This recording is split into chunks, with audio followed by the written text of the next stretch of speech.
You can say you're the best. You can say that all of this will do everything possible. But in the lack of evidence, very few times you're going to have somebody just goes, yeah, I trust you. I believe you. You did it! Congratulations!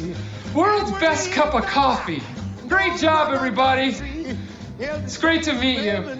On this episode of ResiWeek, we talk housing starts being down and good lighting design. All this and more on this episode of ResiWeek. This is ResiWeek episode 439. It's not your house.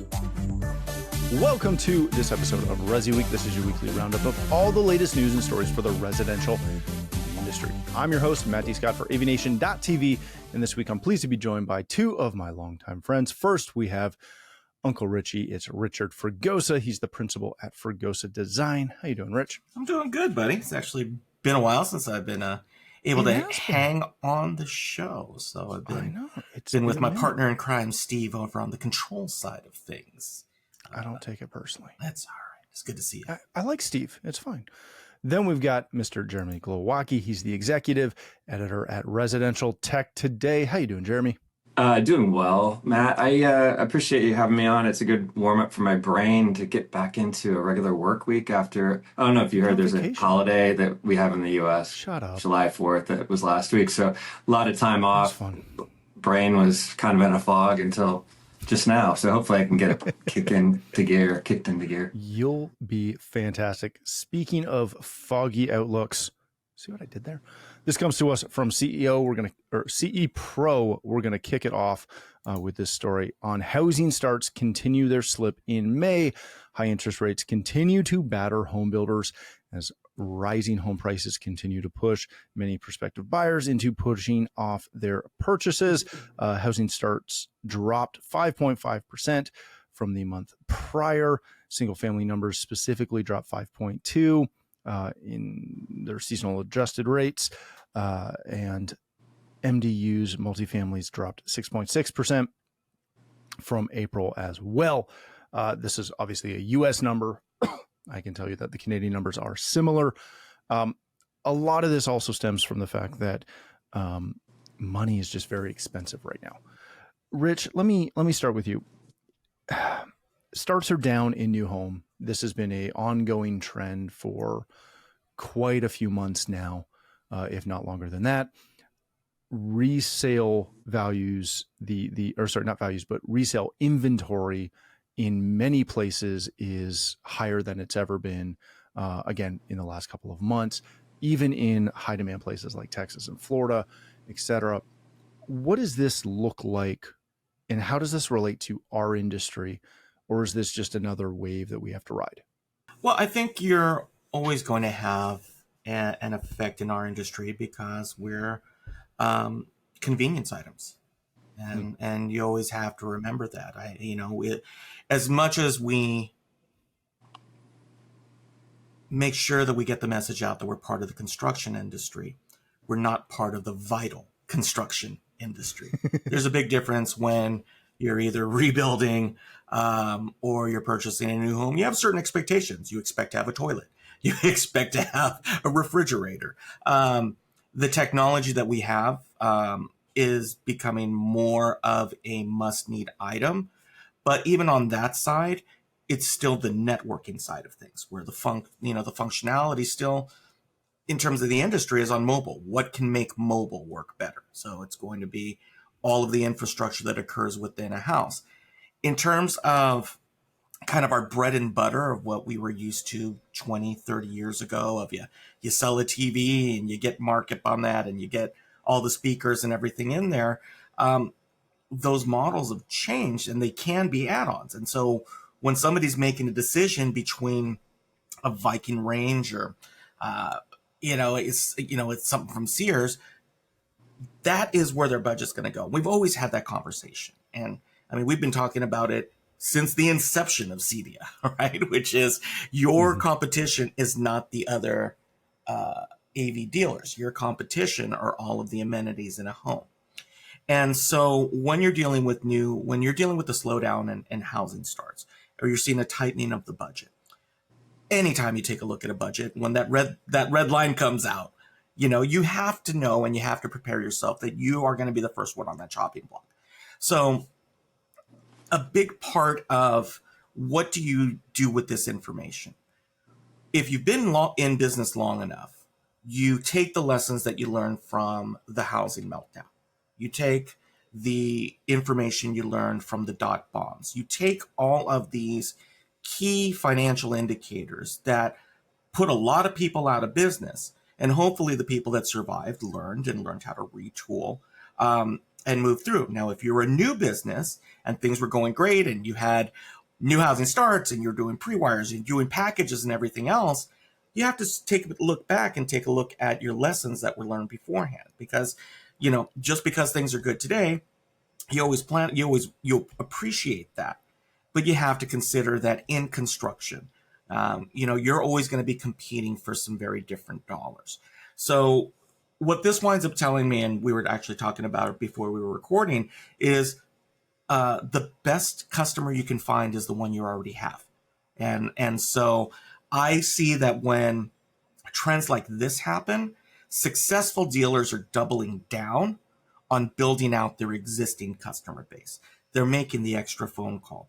They're focusing on things on segments that they haven't before: shading, lighting, creature comforts, network.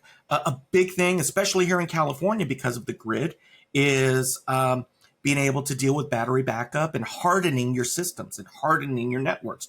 We're seeing a big tick in simple things like having failover networks, where if the system goes down and you lose your primary internet service, already building into the system cellular backups, secondary backups. That is a fast way to get in to an existing client and say, hey, look, we noticed that you've had outages from XYZ internet provider.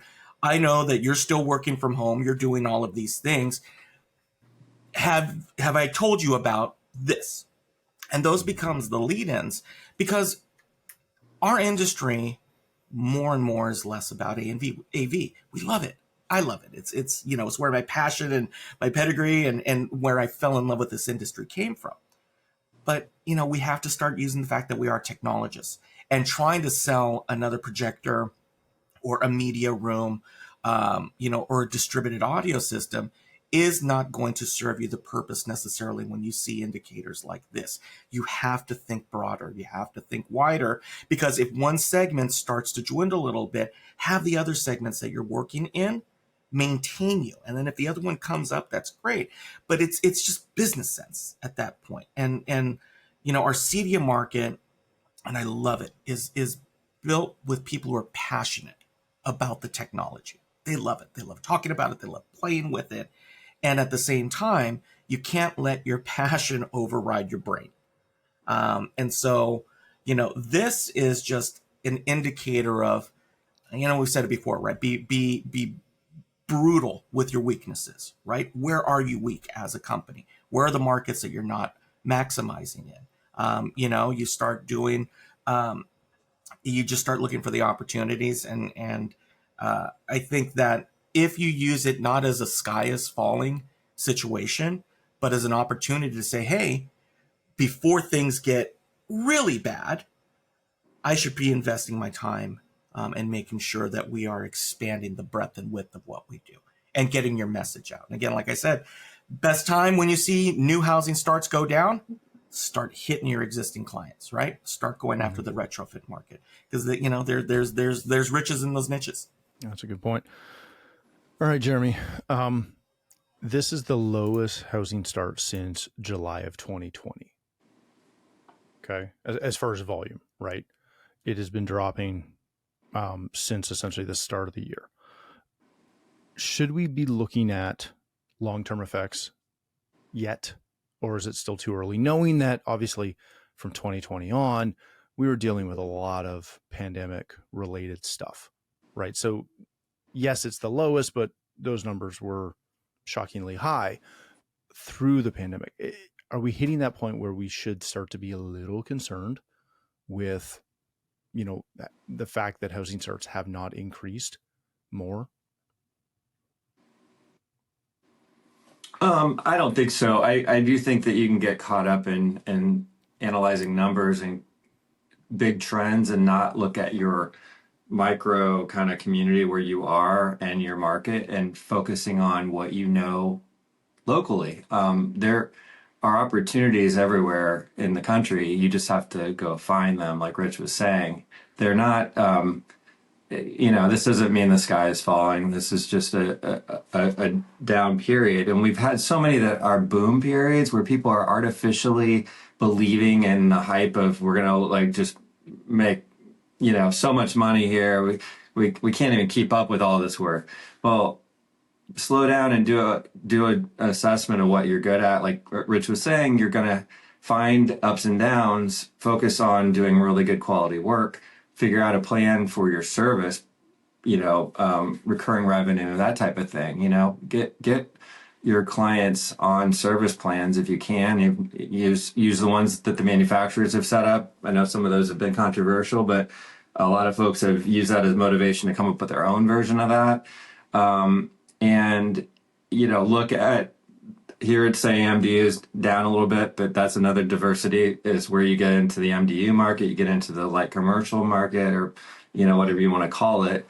There's always something that's going to step in the way of the other thing that's down, and figure out what that is in your local market. Don't get caught up in the sky being, falling on you because you've read some things being, negative. But yeah, I think that we're seeing a trend here. But as we get through the presidential election, we get through some of the inflationary, issues that we've had going on, it'll tick back up. And not all of our business is new home construction. That's very important, obviously, but there's so much more in retrofit that you can be doing. So I definitely think you don't want to get caught up in too much of the data right now. Something came up that I was thinking about just right, when we're thinking about it and talking about this, and just kind of as your business, even if you're a 1 or 2 person operation, using this as kind of the launch off point to remember to invest in your people. Because, say you do see a downturn, you have to start considering your overhead costs, your payroll costs, all of these things. The great thing about people is that if people feel that you're vested in them, they'll help work with you through the downturns. If they feel that they're just only there to fill a need and fill a cog, and we went from 4 to 15 people and it's gangbusters, and then all of a sudden you get to the point where like, oh wait, 5 of you haven't worked this week because I don't have any projects. Mm-hmm. Learning to invest in your people, learning to refocus on training. I know that's what we've been doing as we've seen our shift in residential and what we've been doing. We've been focusing a lot more on retraining and kind of rebranding. And even for us, we're going back in and our user interfaces. We're completely cycling through new versions of user interfaces that we're presenting to people going, hey, times have changed, things are coming through, but that caused us to actually spend more time training to figure out the new tools that were available. And I think that happens in terms of establishing a reason to revisit your best practices, right? Mm-hmm. If your techs are taking too long, if you're over on jobs, right? So then you got to start maximizing getting the most out of every dollar, right? If money's more expensive, then you work on getting the jobs finished on time, staying on budget. And where does all of that come from? It comes from best practices. And the best practices comes from training and working with people. Because when you're busy and you got everybody out and all you're worried about is we got 3 jobs this week and we got to get in and we got to get out and do it, that's always when the corners get cut, right? Yeah. Because there's more stuff coming in. You use these opportunities for this to be able to say, okay, time to tighten up, clean up our game so that we are maximizing the profit and not doing just enough to get to the next one. Because that tends to be long-term what causes companies problem. Not a downturn, but their work starts to suffer because they feel they're too busy and they start getting away from what made them successful in the first place. That was very good, Rich. All right, let's change topics for a moment. This comes to us also from CE Pro and David Warfel. Opinion piece: good lighting design lies in compromise. David talks about how the challenges of being able to reconcile lighting aspirations within the time and budget constraints of a home building partner. Go read through the article. David's one of the best at this as far as designing lighting systems and working with builders on it. He hits a couple of really interesting points as far as finding ways to, really build that collaborative and productive relationship and conversation with the builders as your clients are looking for lighting design, et cetera, and integrating those into the home. Jeremy, I want to start with you on this one. This has been an ongoing conversation ever since lighting design and lighting fixtures became something that our industry started to look at, right? Was how do we generate those quality relationships with builders? Just like anything else, as Rich said off the top, the majority of what we do is not vital to construction and to the build of a house. Lighting is vital, lighting design is not. How do you go about trying to win over builders to understand the importance of quality lighting and quality lighting design, more importantly, and how that may not be whatever the electrician or the builder is just wanting to toss in the ceiling to keep the job moving?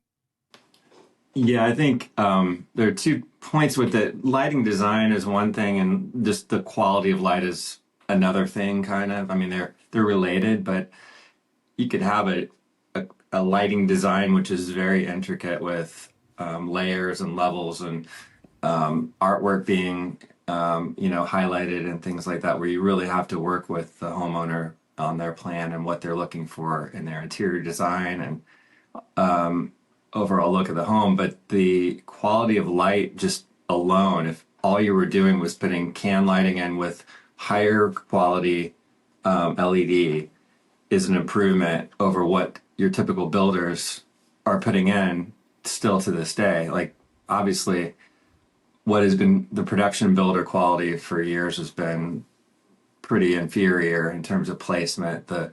There's a kind of a fun reference that always gets made, I think, in these lighting conferences you go to. 4 cans and a fan is kind of like that look that you get in a family room, and it's just very basic. It doesn't cover the room properly.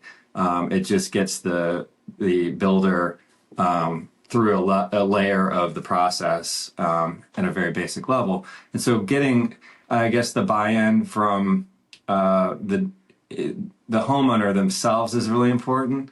Really explaining what the quality of light differences are. Obviously, there's a premium involved in the pricing there, so that you have to get over that hump. And just working with your design team to educate them in what's possible and how you work into that process and work with the electrician and all of that stuff. So it's an education, it's a process. And David makes the point, as experienced as he is, it's not an easy thing to accomplish, and it's a lot of compromise working with the design team. So I don't know if there's like a real perfect answer here, but it's a process you have to work through, and you have to definitely get buy-in from the end user, client, homeowner, or you're not going to get anywhere with it. Yeah, that's a very valid point. All right, Rich, wrap this up for me. He makes a couple really good points in the article. And again, I love what David is doing with his company, but he's talking a lot about finding a compromise, right? Between the builders, the designers, and the lighting designers to, again, make a cohesive package that everyone's happy with. One of the other aspects that he brings in is the fact that no one seems to photograph their projects after sunset, because again, the lighting design typically sucks, for lack of a better term, right? And if you talk to any photographer, they will tell you, we shoot at golden hour, we want that natural light streaming in, which is valid, but you also should be able to design a space to look as good at night as it does during golden hour or when the sun is streaming into that room. So where's the compromise between trying to design some actual quality light, right, in a house, and doing something that is, shall we call it, semi-affordable and obtainable for, our average customers? Because to me, that is the disconnect. I see a lot of, especially from our industry, designs that look like nightclubs, which is not how the majority of people outside of Miami want to live. And you can send me all the hate mail you want on that one, but it's atrocious. But we should be able to create beautiful interiors with light at a semi-obtainable price point that, again, the builders will not fight as much over. Is there a potential common ground here? It comes down to, this is a lighting article, but you could literally just search and replace networking, high performance audio, high performance video, distributed video, right? This is all about learning how to play in the sandbox, right? And again, this industry is filled with people who are passionate. And sometimes the hardest part, and I tell this when I work with anybody, you have to be more willing to be heard than to be right. If you are so focused on being right that what you're doing is the best and nothing else we're not going to cut any corners and it should be this and be that, you're not living there. It's not your house. It's not, you don't know your family structure. You don't know all of the other negotiations that are going on within that space. And a lot of times when, and again, we hear it time and time again, especially dealing with builders or with design teams. And I'm kind of on the outside because I don't sell equipment, but, and we kind of come in as a project facilitator. The gripe number one, when we are dealing with some of the low voltage contractors, is they come in as cowboys, right? This is what they do. This is what they're going to do. And the ability to play well with others doesn't come up in the conversation. They want to just deal with the end user because they know what's best. You will not last long in terms of a collaborative solution with other affiliated professionals with that route. And what he's saying is exactly that. Figure out which hill you're going to fight on, right? Because the question is, if you can find a way that is a compromise, and a compromise is not a loss. A compromise does not mean that something's bad. A compromise means that you've made an educated, value-driven decision as to what you feel was going to be equitable to the investment. And honestly, if you're really good at what you do, that's what you should be striving for anyway, right? Because a lot of times the dealer, the installing person, doesn't necessarily have the project background or the rest of the projects that really show, hey, this is what an all-out project looks like. This is what, this is when you have your portfolio, right? Here's what tunable lighting does in a daytime effect and a nighttime effect. Some, lighting's visual, right? If you don't have your portfolio, if you're trying to sell lighting and you do not have a portfolio of what lighting looks like in a space, even just a photo of a couple of different settings in a room, how are you going to explain lighting to somebody? They're not going to spend more just because you told them to. And so, the compromise becomes a matter of how do you present it? Where's the value that comes from it? And where's the evidence you have to support what you're proposing?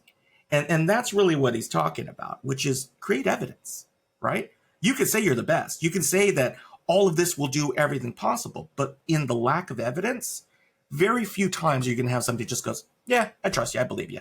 No problem. Yeah. Away we go. So, with this, and honestly, like if you're looking at getting into lighting, a lot of the manufacturers, the fixture manufacturers have simulation tools now.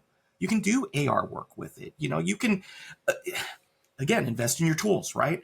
If you want to sell something that you feel is what you do the best, and you're the best in the region for XYZ, then have the tools and the evidence that support it, not just saying it. And and if you can't do that, then you better learn how to compromise quickly, because you're never going to sell anything if you just come in saying, we're going to do it this way or we're not. Yeah, that's a great point. All right, gentlemen, let's wrap it there. Thank you both so much for joining us.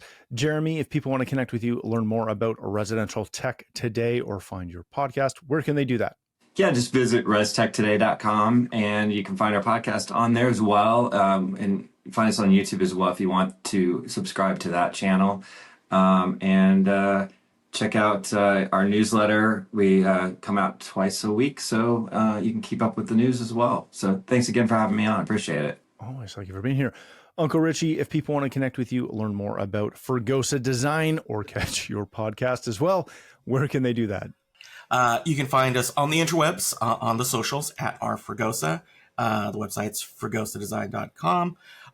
Or you can hopefully find us on a pretty much a monthly basis on A State of Control with my partner Steve Greenblatt, where we talk about all of the affairs of the control systems industry. And if you're interested in control systems and kind of how the sausage is made, check us out there. But first and foremost, I hope you can find me here on AVNation.tv and our suite of shows that serve all of our verticals. And most importantly, just support our sponsors. I like it. All right. Thank you again for joining us. If you'd like to connect with me, you can find me on Twitter or X at Matt T. Scott and most other social platforms. But more importantly, as Richie said, please visit avnation.tv, where you'll find this show as well as a wide variety of other shows with all the verticals that we cover. When you visit the website, please take a moment to check out our supporters. We are extremely thankful for their support and ask that you check them out as well. Thanks again for watching. That's all the time we have for this episode of ResiWeek, the network for the AV industry. What are you listening to? This is AV. This is AVNation. This is AVNation.